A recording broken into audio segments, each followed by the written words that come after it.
Quiero saludar a esta hora a Carlos Rajo, periodista y analista político. Señor Rajo, una muy buena tarde. Gracias por atendernos. ¿Qué tal, Carlos? Muy amable, gracias. Bienvenido. Lo primero, ¿cómo afecta la imagen del presidente Trump esta condena a su ex asesor de campaña Paul Manafort, sobre todo este año previo a los comicios presidenciales del 2020?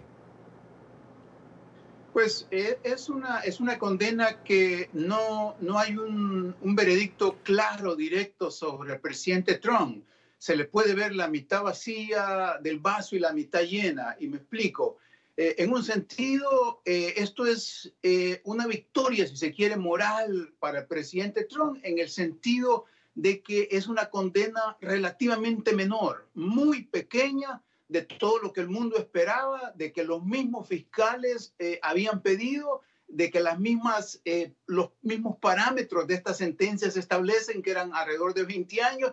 Entonces, en este sentido, no extraña de que el propio presidente Trump esta mañana, el viernes, hizo, ya como es costumbre, puso mensajes en Twitter en donde él canta victoria, sin decirlo claramente, pero canta victoria porque, repito, de alguna manera sí lo es, particularmente hacia sus bases, ¿no? Este hombre lo condenan por una cuestión menor, digo, por 4 años nada más, ni siquiera 4 años, y como el presidente lo establece, porque el juez ayer lo mencionó innecesariamente, dice el presidente, ya ven, no hubo colusión.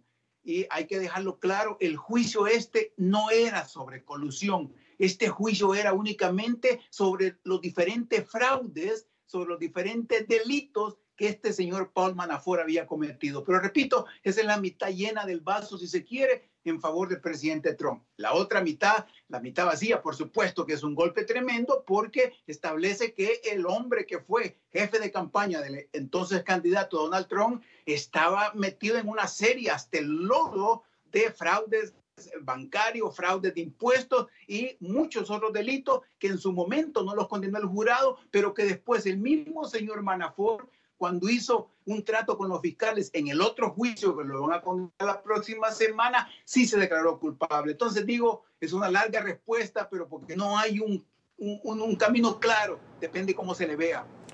Termina entonces el presidente Donald Trump sacando provecho de esta sentencia a Manafort, pues ya que no tiene nada que ver además con el tema de la supuesta injerencia rusa en las elecciones del 2016, y no sé si comparte esta opinión conmigo, pero eso en lo político termina favoreciendo a Trump.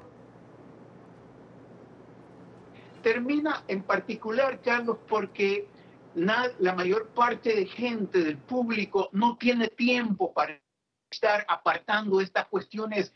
Que sí, que este juicio era sobre Manafort, pero no era sobre colusión, que sí era sobre el jefe de campaña de Donald Trump, pero no era sobre lo que hizo en la campaña, sino que lo que hizo en los años anteriores. Todos esos detalles se pierden en el gran mensaje que se envía. El gran mensaje que se envía es: era el hombre de Trump, sí, el que estaba enjuiciado, y al final de cuentas le dan un castigo menor. Es decir, la base de Trump en particular, esa para autoconvencerse todavía más. No hay que perder de vista, ya que tocamos ese elemento de la base del presidente Trump. Esta base no ha cambiado 1 centímetro desde que el señor llegó a la presidencia. Sigue con su entre 38 y 40, 42% de preferencia con ese público, y siempre vale a cuenta traer lo que dijo en su momento el candidato Trump: me paro en la Quinta Avenida, mato a alguien y la gente va a seguir conmigo. Esas bases, más allá de Manafort, más allá de los 4 años, siguen totalmente de corazón con Trump.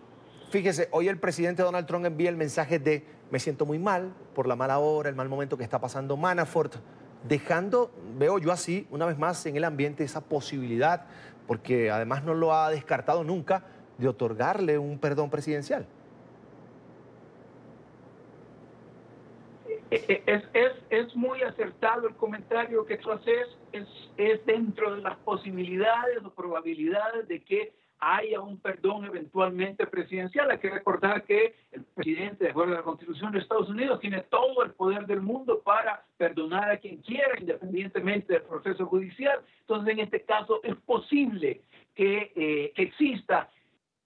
Sobre lo que tú preguntas, si esto tendría efecto en la eventual campaña presidencial, de nuevo me refiero a lo que decía hace un rato, en el sentido de que a esas bases de Trump les cae bien, porque dicen este presidente confirma lo que ha dicho siempre, es fiel a la gente que está cerca con él, es leal totalmente a la gente que no lo traiciona, pero por otro lado no avanza nada, porque para el gran público esto se ve mal. El perdonar a un hombre que ha sido declarado culpable con todas las de ley, de acuerdo al sistema judicial estadounidense, por los mismos ciudadanos que formaron parte de ese jurado.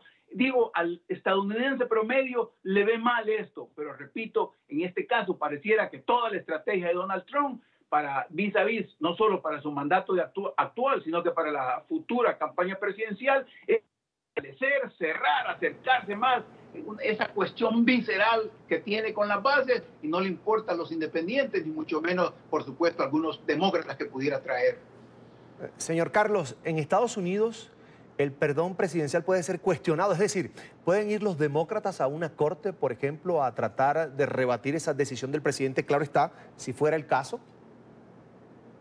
El perdón como tal, no. La única manera que puede haber, el único camino que pudiera explorarse judicial es en el sentido de si hay un intento criminal, como dirían los abogados, si hay dolo en ese mala fe, una acción contra la ley, un espíritu contra la ley en esa acción de dar el perdón. Un ejemplo pudiera ser perdonar a alguien como una cuestión de obstrucción de justicia. Es decir, yo te perdono a ti porque si no te perdono, la otra semana vas a hablar contra mí en un juicio que tenemos pendiente. Entonces, eso es obstrucción de justicia porque mediante el perdón estoy introduciendo un elemento en el proceso judicial. En este caso, ya pasó el proceso judicial sobre Manafort, entonces va a ser un tanto más difícil todavía probar que hubo intento criminal, porque los abogados del presidente van a decir, pero si es que ya se juzgó a Manafort, ya nada más ni nada menos que el señor puede hacer, ya dijo lo que tenía que decir en la corte. Entonces digo, esa es una instancia, pero va a ser muy difícil probar que en ese eventual perdón ha habido dolo, ha habido una cuestión, un espíritu criminal para dar ese perdón. Ahora, permítame una consulta. Se ve cada vez más lejos, casi que se desvanece ya la posibilidad de que el presidente Donald Trump sea sometido a un proceso de destitución. ¿Usted cómo lo ve? Bueno, en términos de los tiempos políticos, todavía está. No ese no es el problema. El problema es otra clase de problema político. Uno, hay que recordar que un impeachment, un juicio político, aun cuando pase la Cámara Baja, controlada por los demócratas, lo cual, bueno, ya vamos a ver, en un segundo lo analizo si podría pasar, pero aún si pasara, sin duda que no va a pasar con 2/3 de los votos que se necesitan en el Senado controlados por los republicanos, ni siquiera una mayoría de republicanos, una mayoría simple de 51. Entonces, ese es el primer gran obstáculo. El segundo gran obstáculo es que muchos demócratas están convencidos que la única manera políticamente viable de hacer un impeachment, un juicio político, es si llevas a la mayoría de la nación contigo en ese barco. Es decir, tenés que convencer a la nación, más allá de que tú estés convencido política y legalmente de la justeza de esa cuestión como demócrata. Pelosi y la gente cercana a ella, el liderazgo demócrata en la Cámara, consideran que tenés que convencer, entre comillas, a mucha de la nación, si no es que a la nación toda, así como en su momento hubo convencimiento con Richard Nixon hace 40 y tantos años, para que se dé una situación de esta. De lo contrario, piensan, vas a quebrar a la nación, metes una cuña tremenda en la sociedad estadounidense que quién sabe a dónde va a ir, con el agregado de que ya sabes el resultado que no va a pasar en ese Senado que acabamos de describir. Entonces, es complicado. Y un punto más es que los demócratas saben que si se deslizan, es decir, si no afinan la estrategia vis a vis el impeachment, el juicio político, pueden perder la elección presidencial de 2020. Es decir, se está cuidando la democracia estadounidense. De acuerdo. Sin embargo, es fácil para mí decirlo como observador político, como analista. Si le preguntas a las bases demócratas, a la gente joven, a la gente más radical del Partido Demócrata, te van a decir, si es que ya hay 100 causas de antemano para hacerle juicio político a este hombre. Es decir, es fácil entre nosotros como observadores ver si se está cuidando la democracia, esto y lo otro. Pero insisto, si le preguntas a esas bases, muchos de esos ya que han recién arribado al Congreso, te van a decir si es que este hombre ha hecho cualquier criminalidad. Tiene que salir, tiene que hacerse el juicio político ya. Entonces, esa es otra de las pelotas en el aire que Pelosi tiene que jugar. ¿Cómo calmas a esas bases? ¿Cómo calmas a esa nueva generación de demócratas que te dicen si es que Donald Trump ya hizo miles de cosas para que haya juicio político contra él? Bien, quiero agradecer a Carlos Rajo, periodista, analista político, por compartir estos minutos con nosotros aquí en la tarde de NTN 24. Una feliz tarde para usted. Gracias. Hasta la próxima.